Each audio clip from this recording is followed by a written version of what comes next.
Mabuhay everyone! Welcome back to our math class. So for today, we are going to have a new lesson and we are going to focus on probability. So remember that we are going to watch this video, and as we watch the video, we are going to complete our guided notes about repeated experiment sample space and theoretical probability of repeated experiments. Okay, so before we start our lesson for today, let me ask you this question.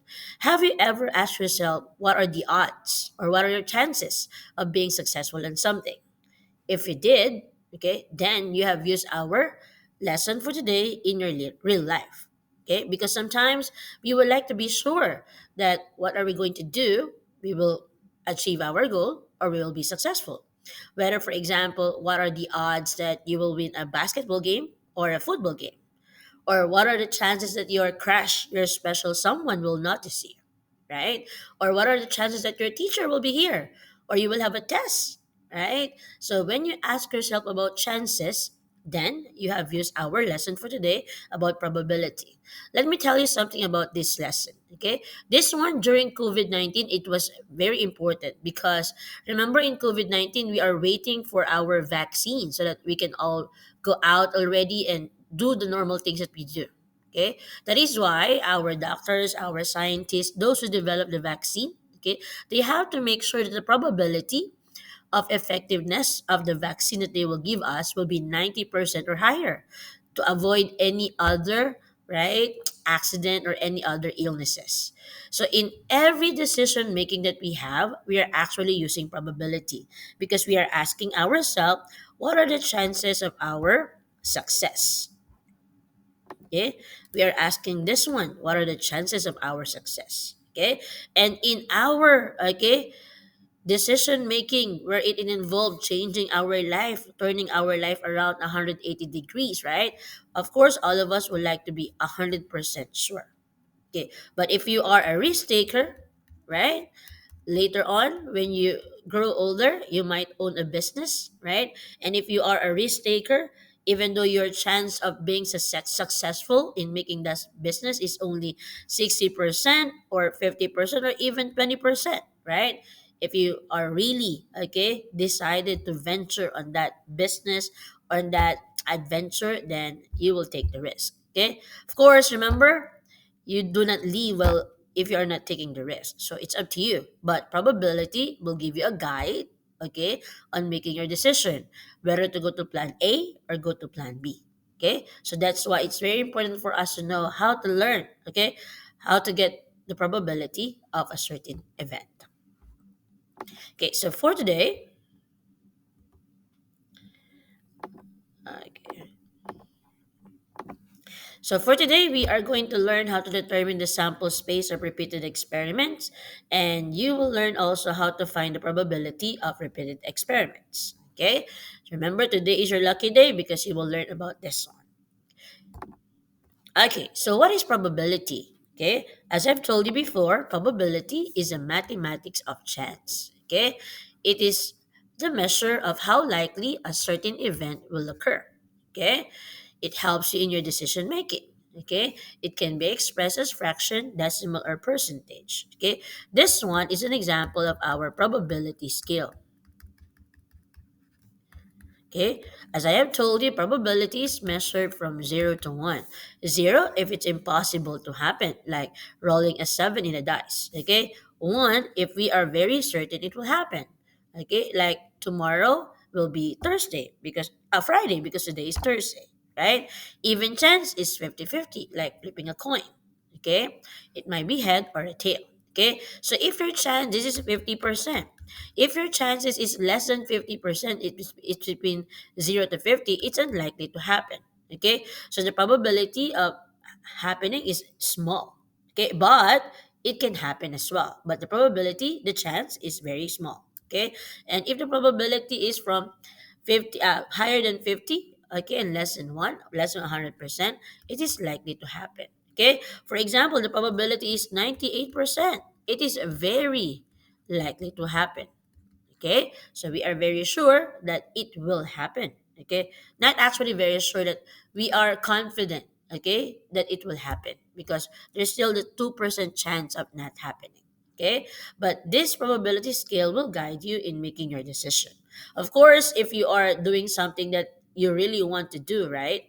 Okay, you're going to take the risk, but at the same time, it's better to be confident if you know the probability, the chances, okay, of getting that thing or being successful. Okay, so that is probability. Okay, so we are going to talk about repeated experiments. Okay, we already know how to find the probability of a single experiment. Okay, but this time we're going to have repeated experiments. Okay, so in repeated experiment, the set of all possible outcomes of each experiment is what we call sample space. Okay, a repeated experiment is one in which a single experiment is repeated one or more times. Okay, that is why our sample space will be different for single and repeated experiment, just like this one. When you toss a fair coin, our sample space are only two, heads or tail. Okay, but when we repeat that one, let's say we toss the coin twice, okay, we have this possible outcomes. It can be head and head on the first toss, head on the second toss.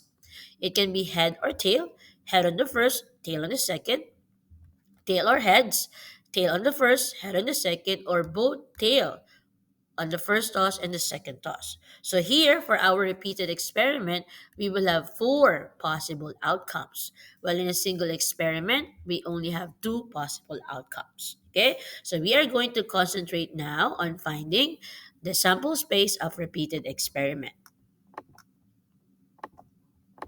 Okay, so determine the sample space by listing. So we have a bag here contains pink, white, and blue marble.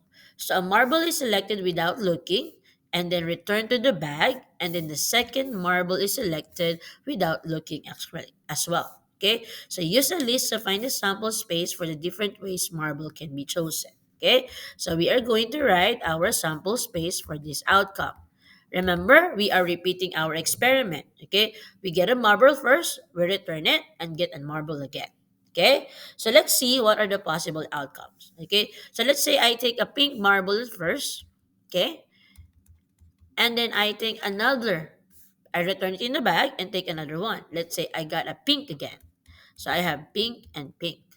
Okay, and then for the second one, I can have a pink, and then I can also have a white after. Okay, and then I can also have a pink. It can also be blue after. Okay, so this will be the three sample space. Okay, pink, pink, pink, white, pink, blue. Okay, however, I can also have a white at first and then a pink afterwards. Okay, I can do a white again and another white. It can also be white and then blue, right? It also follows that at the first peak, I can have a blue marble, right? And then a pink afterwards, okay, or a blue and white, and then blue, and then blue. Okay, so these are the possible pairs of outcomes that we have: one, two, three, four, five, six, seven, eight, and nine. Okay, so for this one, the number of sample pieces that we have will be eight. And these are all the possible outcomes, okay? Possible outcomes in drawing those marbles. Okay, so we call this one listing method, okay, in determining our sample space. Okay, you can actually write P for pink, Good morning, teachers. W This for is white, a beautiful day, and and then today we have a training B for and blue. media center are designed for those who didn't take the training Okay, for testing. At this time, please report okay, to the let's have a media second center example if again by you haven't listing. received So the the training spinner is for shown is testing. spun twice. Thank you. Use Have a a great list to day. find the sample space for different outcomes. Okay, so let's list on our sample space. So it can be one and one, right? First spin will be 1, second spin will be 2. Or it can be 1 and 2, right? It can also be 1 and 3. It can be 1 and 4. Okay? It can also be 2 and 1. 2 and 2, 2 and 3, 2 and 4. Or I can have 3 and 1, 3 and 2, 3 and 3, and then 3 and 4.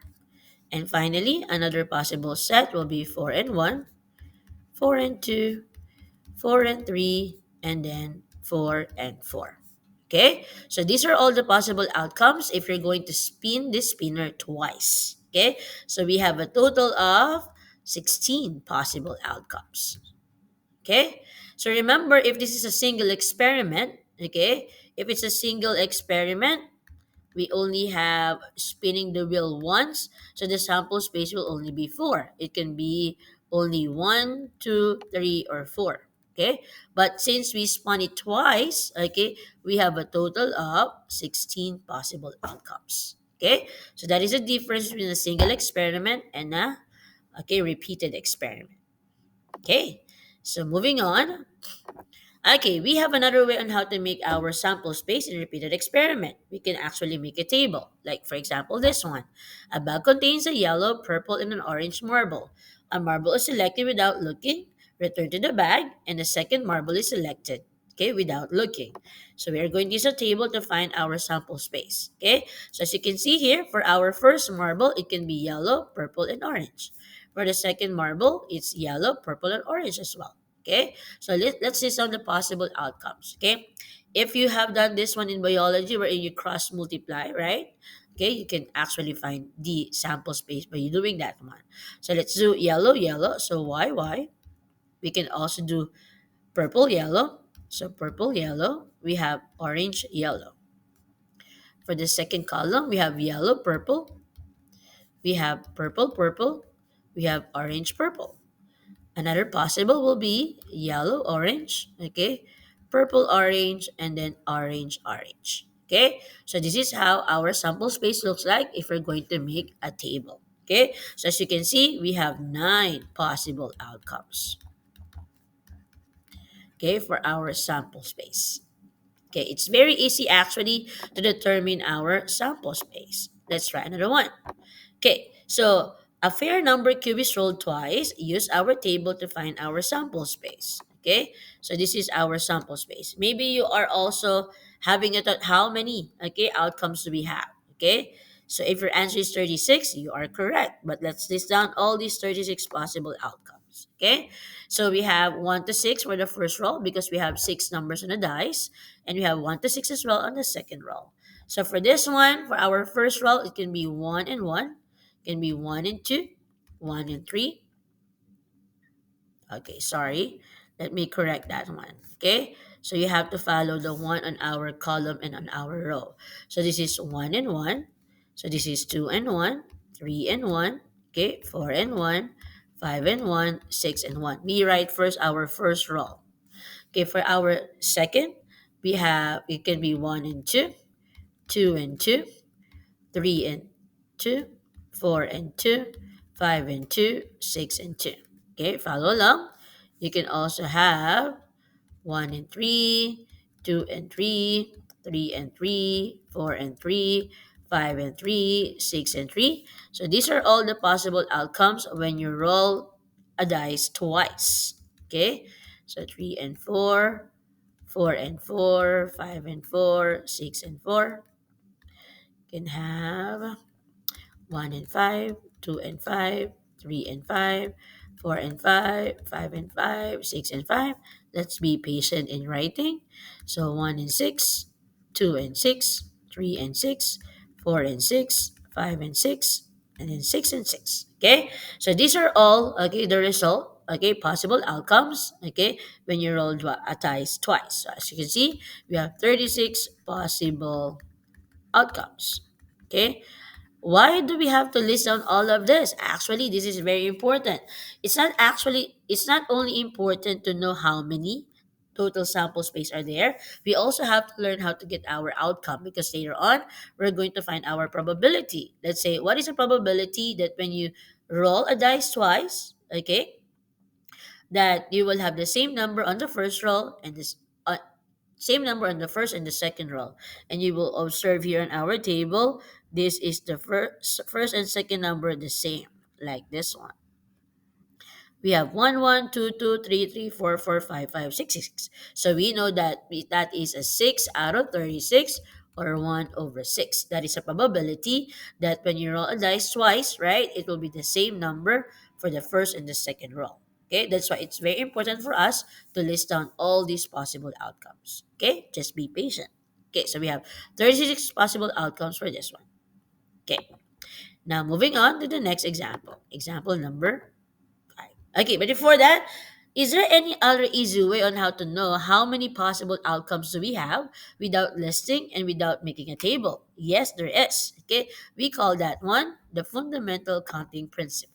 Okay, so when there are two or more events, right, we can use the fundamental counting principle to find the number of outcomes in the sample space. Okay, how does it work? It's very easy. If event M, one event can occur in M ways and is followed by another event N that occur in N ways, then the event M followed by event N can occur in M times N ways. Okay? We just multiply the possibility of the first event and the possibility of the second event. If, for example, in rolling the dice a while ago, if there are six possible outcomes for rolling a fair number cube, then rolling a fair number cube twice has six possible outcomes for the first roll and six possible outcomes for the second roll. So we just have to multiply them. 6 times 6 is 36. That's why a while ago we listed down 36 possible outcomes. Okay? So it's very easy to find the number of sample space, okay, if we have the fundamental counting principle. Okay? So we're going to apply that one now. Okay, let me give you a quick example again. How do we apply this fundamental counting principle? For example, you're trying to find your outfit for the day. Okay, OOTD. Okay, and we have these possible choices. Okay, we have 5 skirt, 8 blouses, and 12 pairs of shoes. Okay, so in how many ways can we make our outfit? Okay, so by the use of the fundamental counting principle, okay, so we can find the number of outfits that we can have, our OOTD, by using fundamental counting principle. How? For the first choice, we're choosing a skirt. How many choices do we have? Five, right? After we choose a skirt, we choose our blouse. How many choices do we have? Eight. Okay? And then after choosing our blouse, we will choose our pair of shoes. How many choices? We have 12. Okay? So all we have to do is we multiply them, right? By fundamental counting principle, right? To get the total number of outfits, we just have 5 times 8 times 12, and we will have 480 different outfits that we can choose from. Okay, so this one, actually, fundamental counting principle is being used by, let's say, McDonald's, Burger King, Wendy's, right? The restaurant when they make their combos, right? Their meals, okay? In how many possible meals they can form, they are using fundamental counting principle for that one to give their customer choices, a lot of choices. Okay, so that is FCP in short. Very easy. Okay, so let's use that one in determining the sample space. So suppose we're tossing a quarter, a dime, and a nickel. Okay, so use FCP to find the number of total outcomes and use a tree diagram, okay, to find the sample space of the outcome. Okay, so we are going to toss a quarter, a dime, and a nickel. Okay, so remember in a quarter, sorry, okay, we have quarter, we have two possible outcomes, head and tail. Okay, in a dime, we also have two possible outcomes, head or tail. In a nickel, we also have two possible outcomes, head and tail. Right? So when we toss a quarter, we have two possible outcomes. When we toss a dime, we have two possible outcomes. When we toss a nickel, we have two possible outcomes. So if you're going to multiply this, we will have, okay, a total of 2 times 2 times 2, 8 possible outcomes. Okay, so let us show these 8 possible outcomes using a tree diagram. Okay, so let's start with our quarter. Remember, we have two possible outcomes, head or tails. Okay, then we go with our dime. Okay, so, for example, we have a head in a quarter. It can be a head or it can be a tail in a dime, right? If we have a tail, we can have a head, we can have a tail, right? And then for a nickel, okay, we will have a nickel. Okay? So let's say we have a head. So in a nickel, we can also have a head or a tail. Okay? If it's a head quarter, dime tail, we can have a head or a tail in our nickel. So if it's a tail, head for dime, nickel will be head or tail. If it's quarter tail, okay, tail again in dime, it can be a head or a tail. So if we're going to list down our possible outcomes here, we have for the first one, head, and head, right? For the second one, we can have a head, and a tail, okay? And then we also have, it can be head, tail, or head. Okay, it can also be head, tail, and tail, okay? Or this one will be tail, head, and head. You can see this one will be tail, head, and tail. This one is tail, tail, and head. And this one will be tail, tail, and tail. So as you can see, we have one, two, three, four, five, six, seven, eight possible outcomes, right? So it's very easy to find the sample space by FCP. But if we need to remember, okay, what are the unique possible outcomes, we can also use a tree diagram to illustrate our outcomes. Okay, so that is another example on how to find the sample space. Okay, let's move on to our last example for sample space. Okay, so suppose we're going to spin our spinner, okay, twice. Okay, we're going to find the total outcomes. So as you can see here, for the first spin, we have three possible outcomes: green, red, and blue. For the second spin, we also have three possible outcomes, right? Red, green, and blue. So in total, we have nine possible outcomes. Okay? So let's list down using a tree diagram these nine possible outcomes. So I can have a green, right? A red, or a blue. Okay? For the first spin. Okay? So for the second spin, okay, I can have a green, red, and blue. Or red for the first spin, for the second spin, green, red, and blue. First spin is blue. I can have for the second spin, green, red, and blue.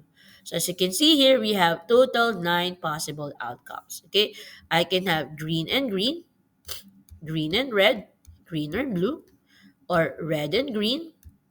Okay, red and red, red and blue. I can have blue and green, blue and red, and then blue and blue. Okay? So we have one, 2, 3, 4, 5, 6, 7, 8, and 9. So we have nine possible outcomes. Okay? So those are the ways on how to find our sample space of our repeated experiment by listing, by table, by fundamental counting principle, and you can show this one as well, the outcomes, by the use of our tree diagram. Okay. So moving on, since we already know how to find the sample space for repeated experiment, we are now going to find the theoretical probability of repeated experiments. Okay, but before that, okay, I have these guys said some people are worth melting for, like you guys. I believe you are worth melting for. I know in the very very close future, okay, you will also love learning and math the same as I do. Okay, and if you know who is that guy, okay, come to me secretly and tell me who is that guy.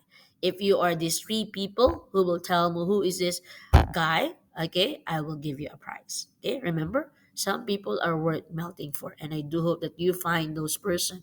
It will give you the drive, okay, the motivation to keep on going.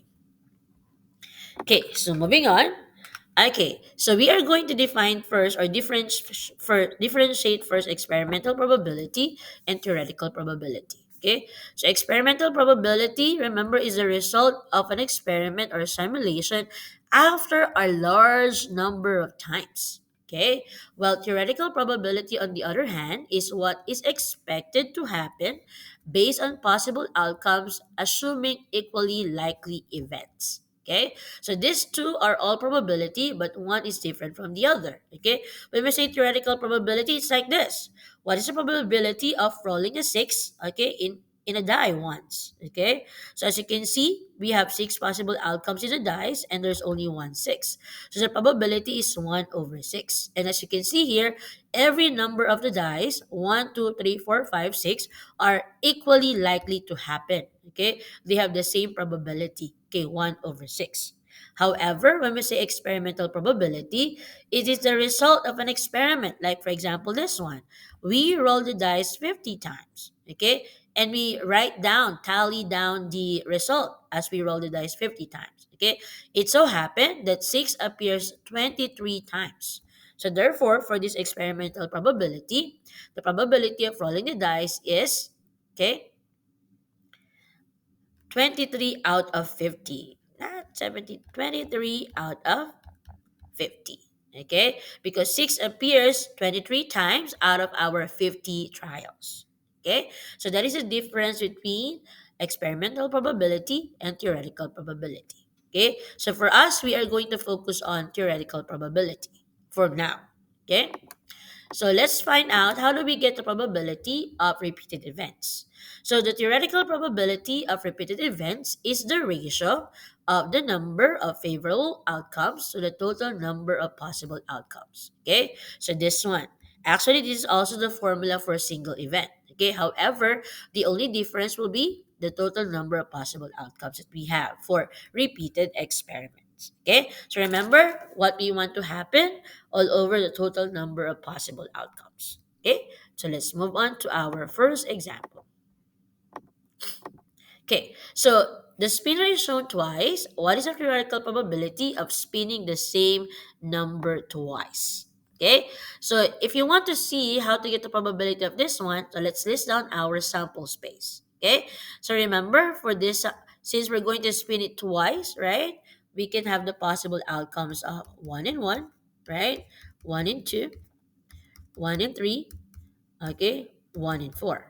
It can also be 2 and 1, okay, 2 and 2, okay, 2 and 3, okay, 2 and 4. It can be 3 and 1, 3 and 2, 3 and 3, and then 3 and 4, and then 4 and 1, 4 and 2, okay, 4 and 3, and 4 and 4. Remember, the probability is, okay, what we want to happen over the total sample space. Okay, as you can see here, we have 16 possible outcomes,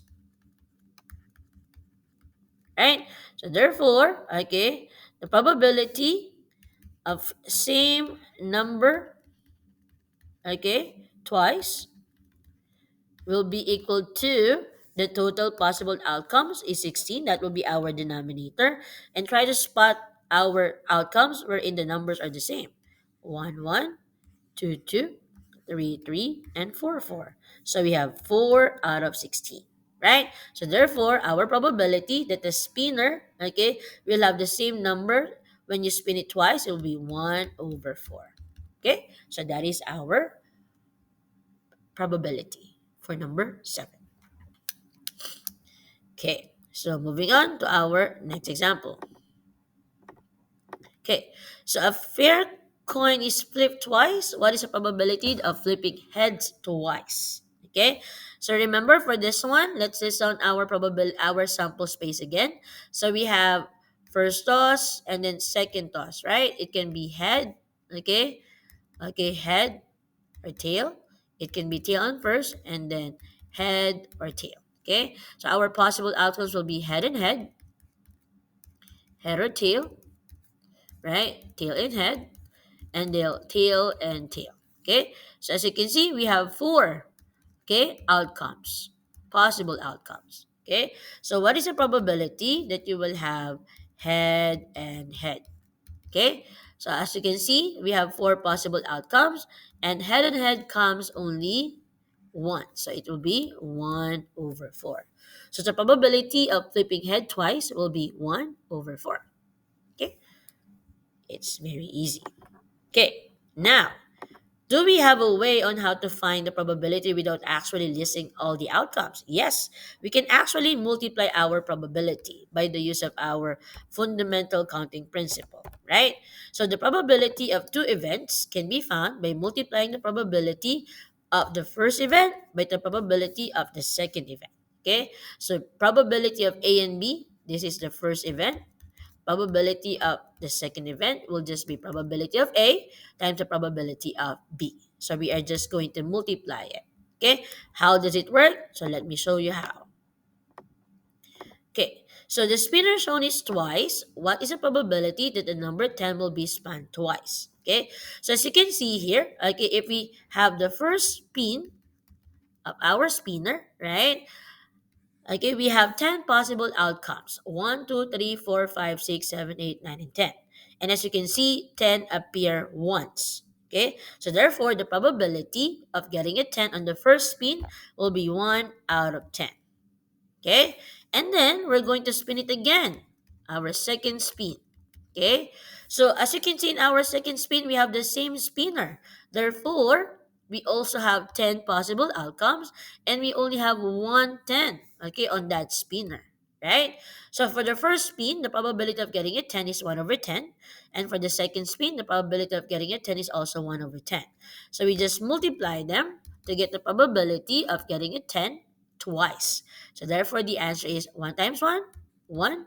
10 times 10 is 100. So our probability of getting a 10 when we spin it twice will be 1 out of 100. Okay? Do you see how useful multiplying probability is, right? Because if not, we're going to list down 100 possible outcomes and try to see, right? Okay? How many times our 10 and 10 will appear, okay? But it only will be one, so it's 1 out of 100. Okay? So again, probability of the first event multiplied by the probability of the second event. Okay? Okay, let's have another example. Okay, find the probability that the spin is twice spin, but we are going to have, okay, our first event, the probability of spinning an even number first. Okay, so first spin, okay, so first spin, we want to have an even number. Okay, so as you can see in our spinner, we have 8 possible outcomes. So our denominator is 8. How many numbers are even? We have 2, 4, 6, 8. So we have 4 even numbers, right? For our second spin, okay, we want to have the number 5. Okay, so again, since we are using the same spinner, we have 8 possible outcomes. And how many number 5 do you see? There's only one number 5. So therefore, the probability of getting a 5 is 1 out of 8. So we just multiply this two. Okay, 4 over 8 times 1 out of 8 is actually 4 out of 64, or 1 out of what's that? 64 divided by 4 is 16. 1 out of 16. Okay, so this is a probability that when you spin the spinner, okay, twice, you will have an even number at first and then the number 5 in the second. Okay, actually, I would like to show you how to simplify this one so that we will not, if you don't want 4 out of 64, a very big number, 4 over 8 times 1 over 8. Remember, we can use the technique cancellation. Okay, in cancellation, we try to see which if you have common factor, GCF, between our numerator or denominator. It can be vertical or diagonal. So for this one, as you can see, I can divide 4 and 8 with 4. It will be 1 and 2. So instead of multiplying, okay, 4 times 1 and 8 times 8, I will simply multiply 1 times 1 is 1, 2 times 8 is 16, and I will have the same answer. Okay? If you don't want to cancel by vertical, you can also cancel by diagonal, like this one, 4 and 8. It will still give you the same result of 1 out of 16. Okay, so please use cancellation to make your life easier so that you can have immediately the simplest answer. Okay, let's have our last example. So for our last example, suppose we roll a dice twice, find the probability that it will show the same number. Okay? So remember, with our first roll, we have 6 possible outcomes, right? So we have out of 6. Okay? And then we have for the second roll, okay, we also have, okay, 6 possible outcomes, right? Okay? And then since, okay, we're trying to show the same number. Remember the same number last time when we have our, when we listed down all the possible outcomes. 1, 1, 2, 2, okay, 3, 3, okay, 4 and 4, okay, 5 and 5, okay, 6 and 6. Okay, so as we all know, if you're going to multiply our sample space, 6 times 6, right, we will have 36. Okay, and we have 6 possible outcomes wherein the same number, it will show the same number, 1, 1, 2, 2, 3, 3, 4, 4, 5, 5, 6, 6. It will be 6 out of 36. Therefore, our answer will be 1 out of 6. Okay, so this is a probability that when you roll dice twice, we will have the same number, 1 out of 6.